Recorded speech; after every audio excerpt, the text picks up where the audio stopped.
Então, vamos começar aqui pela sequência com o Dr. Marcelo Takeshi Yamashita, que é professor, e ele está nos dando aqui a honra de participar pela videoconferência. E muito obrigado, Dr. Marcelo Takeshi Yamashita. O senhor tem 12 minutos com a tolerância de 3, totalizando 15. Muito obrigado. Muito obrigado, senador Eduardo Girão. Eu vou pedir licença para fazer uma apresentação de slides aqui. Eu gostaria de pedir para os técnicos aqui habilitarem o compartilhamento.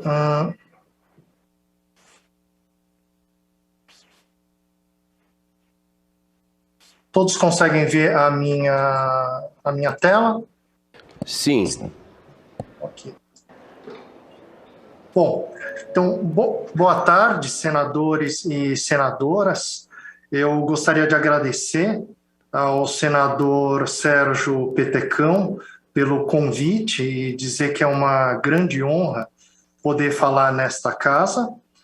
E meu nome é Marcelo Yamashita, eu sou físico, e provavelmente vocês devem estar se perguntando por que um físico foi convidado para falar em uma audiência pública que vai tratar de um assunto primordialmente da área de psicologia. Então, essa foi também uma das perguntas que eu fiz ao senador quando ele me dirigiu o convite.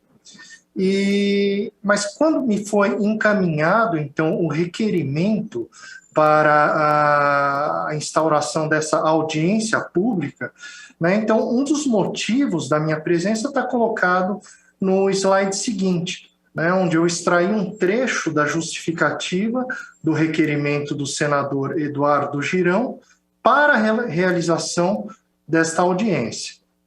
Então, vou passar para o próximo slide. E esse é o trecho. Então, eu extraí da justificativa do requerimento, está escrito: esta terapia impressiona por sua ação no nível anímico. Então, isto ocorre porque forma-se um campo quântico no qual a telepatia atua como resultado da interconexão entre os níveis energéticos das mentes humanas. Então, eu destaquei a parte que diz respeito especificamente à física, campo quântico e níveis energéticos. Então, caso você, senador, senadora, ouvinte aí que nos acompanha pelo YouTube, pela TV Senado, você não tenha entendido direito o que está escrito aqui nessa justificativa, mas você ficou com a sensação de que a culpa é sua, por desconhecer conceitos complexos, então parte da missão do texto já foi cumprida. Então você, ao misturar de maneira incorreta e imprecisa diversos termos da física, o texto se fantasiou de ciência. Então você colocou, você agregou valor a esse texto utilizando termos da física, mesmo que eles não fazem sentido. Eu não tenho a pretensão aqui de explicar de maneira detalhada o que é a mecânica quântica em menos de 10 minutos, mas eu vou tentar dar uma ideia do porquê que isso que está colocado aqui não faz sentido. Eu não vou entrar na questão específica da constelação familiar, eu não sou especialista, tem psicólogos que falarão depois de mim, que podem tratar mais especificamente sobre esse assunto. Eu vou me ater à questão da física do que foi colocado aqui. Bom, e essa tal de mecânica quântica, que todo mundo fala?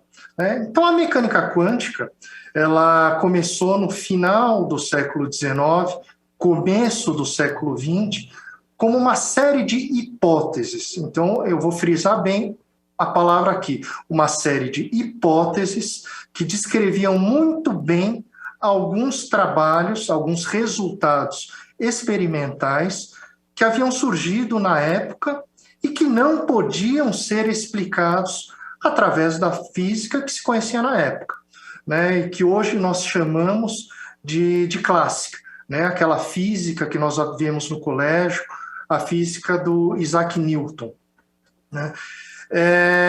O nome quântica, né, ele é derivado da palavra quantum, né, e a palavra foi utilizada para se referir a quantidades físicas que não podem assumir qualquer valor, né? Então, vou dar um exemplo aqui. Lembrem daquele seletor antigo, das televisões antigas, onde você podia escolher um determinado canal. Então, vamos supor que é um canal 0, 1 ou 2, e você não tinha a posição meio, 0,5 ou 1,5, 1,5. Né? Isso é o que a gente chama de quantizado. Era 0, 1, 2, 3 e assim por diante. Agora, a mecânica quântica, né, ela é aceita e utilizada hoje em dia, né, da ordem de 30% do PIB, por exemplo, dos Estados Unidos, é baseado em tecnologia que utiliza a mecânica quântica, né, mas ela é aceita e utilizada porque as pessoas disseram que é assim que a natureza funciona. Resposta é um sonoro não. Né?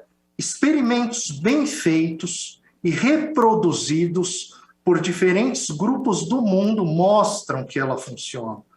Né? Então não foi porque alguém falou que ela funciona que ela está sendo usada. Não foi porque alguém escreveu um livro por aí, né, que foi publicado, que as pessoas usam. Não, é porque experimentos bem feitos foram reproduzidos por diferentes grupos no mundo.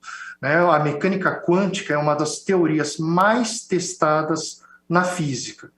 E ela tem dado certo até hoje, não encontraram falhas, né, na mecânica quântica.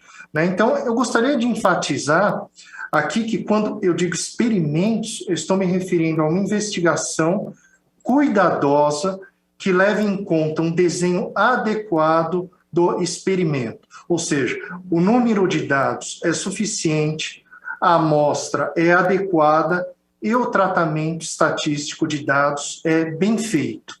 Né? Então, não estou dizendo qualquer experimento feito por aí.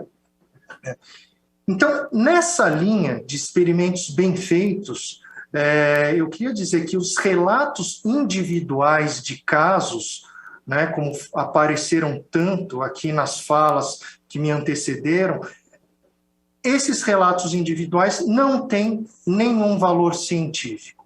Né? Então, não adianta eu dizer que na minha casa eu tenho um moto perpétuo quântico, né? Algo que funcionaria eternamente sem injetar energia, mas que esse moto perpétuo só funciona quando eu estou sozinho. Né? Isso é um relato de caso, é um relato individual. Né? Eu posso dizer, funciona para mim, mas se ninguém consegue reproduzir, isso é um relato de caso, isso não tem valor de ciência. Né? Não adianta eu dizer que porque a vizinha da minha avó, do meu tio, deu um depoimento sobre a geringonça, que ela funciona. Né? Isso não tem nenhum valor científico. Né? Então, fatos científicos não são definidos com depoimentos. Não se define o formato da Terra em um plebiscito, por exemplo. Né? Então, não é um balanço entre mais pessoas que acham que a Terra é redonda e menos as pessoas que acham que a Terra é plana. Né? Desculpa, eu passei aqui.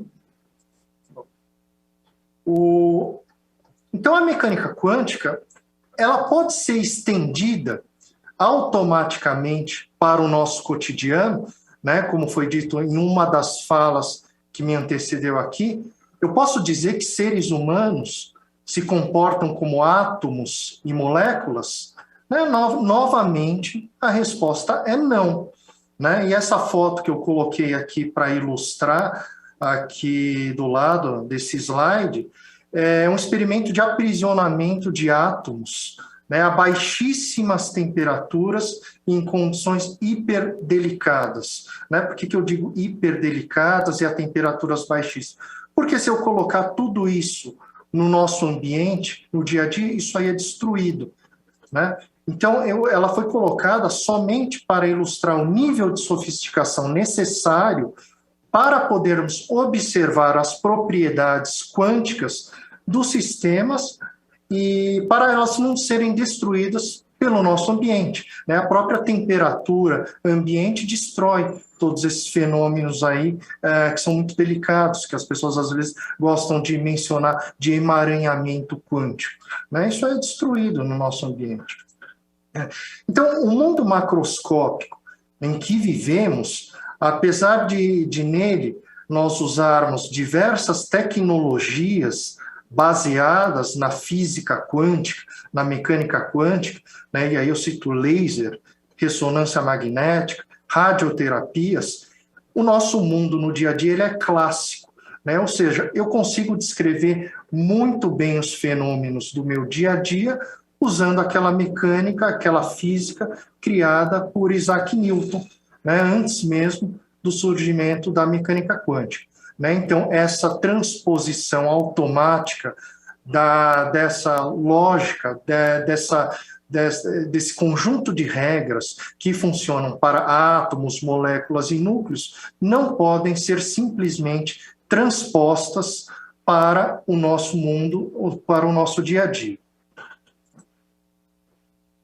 Então, vamos voltar novamente àquilo que está colocado no requerimento, né? Campo quântico e telepatia, né? Qual que é a relação entre a mecânica quântica e a telepatia? E aqui eu gostaria de fazer uma menção a um termo que foi cunhado pela médica Harriet Hall, né? Que ela cunhou essa expressão que é a ciência da fada do dente, né? O que é a ciência da fada do dente? A ciência da fada do dente é uma expressão utilizada para designar o estudo de um fenômeno antes de estabelecer se ele existe, né? Por exemplo, eu posso medir a quantidade de dinheiro que a fada do dente deixou sob o travesseiro, eu posso investigar se o pagamento é maior para o primeiro ou último dente, ou se a recompensa é maior para um dente embalado em plástico ou em um lenço de papel, né? Eu posso coletar esses dados de diversas crianças para ter uma estatística razoável sobre o comportamento e as preferências pessoais da fada. Só tem um detalhe, né? A fada do dente não existe e é uma explicação muito mais plausível para os resultados experimentais, né? Então, da mesma maneira que não existe a fada do dente, também não existe nenhum experimento controlado, bem feito, demonstrando a existência da telepatia, né? Como a mecânica quântica produz alguns resultados diversos da física newtoniana ou clássica, pessoas que acreditam em fenômenos que não podem ser explicados pelas regras clássicas gostam de apelar para o jargão quântico, né? Para dar a impressão de que suas crenças são plausíveis.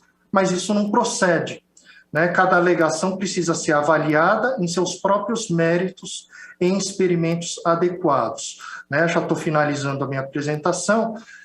Qualquer raciocínio que derive de premissas absurdas não deve ser levado a sério, né? Se eu aceito, por exemplo, que 1 é igual a 2, eu posso concluir qualquer absurdo a partir daí, né? Então, finalizando a minha apresentação, eu só gostaria de dizer que o trecho que consta na justificativa é um caso típico de pseudociência.